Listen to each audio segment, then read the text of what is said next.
আপনি যে মরুভূমিটাকে শুধু বালি ভাবেন, সেখানে একসময় ছিল বিশাল সমুদ্র। এই কথা শুনতে অবাক লাগলেও এর প্রমাণ আজও আছে। আর সেই প্রমাণ লুকানো আছে মহাকাশে। আজকে সাহারা ডিজার্ট পৃথিবীর সবচেয়ে গরম মরুভূমি। দূর দূর পর্যন্ত শুধু বালি আর বালি। দেখলে মনে হয় এখানে কখনোই জীবন ছিল না, কিন্তু বাস্তবতা একদম আলাদা। প্রায় 10,000 বছর আগে সাহারা ছিল সবুজে ভরা। এখানে ছিল বন, নদী আর বিশাল হ্রদ। এই জায়গায় কুমির আর জলহস্তি ঘুরে বেড়াতো।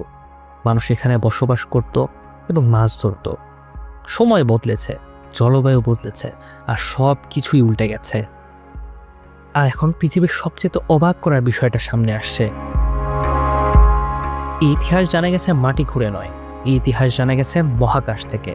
স্যাটেলাইটের ছবি দেখলে বোঝা যায় বালির নিচে লুকানো নদীর পথ। এই রেখাগুলো ঠিক জীবিত নদীর মতোই বাঁকানো। নদী নেই, কিন্তু তাদের ছাপ এখনো রয়ে গেছে। সাহারা মরুভূমিতে পাওয়া গেছে মাছের ফসিল, পাওয়া গেছে পানির প্রাণীর চিহ্ন। যেখানে আজ শুধু তৃষ্ণা, সেখানে একসময় ছিল জীবন। পৃথিবী কখনোই স্থির থাকে না। দেশ বদলায়, মহাদেশ বদলায়, প্রকৃতি বদলায়। আজ যেটা মরুভূমি, কাল সেটা সমুদ্র হতে পারে। আজ যেটা সবুজ, কাল সেটা বালিতে ঢাকা পড়তে পারে। মহাকাশ থেকে দেখলে পৃথিবী আমাদের অনেক গোপন গল্প বলে। আপনি কি এটা আগে কখনো জানতেন?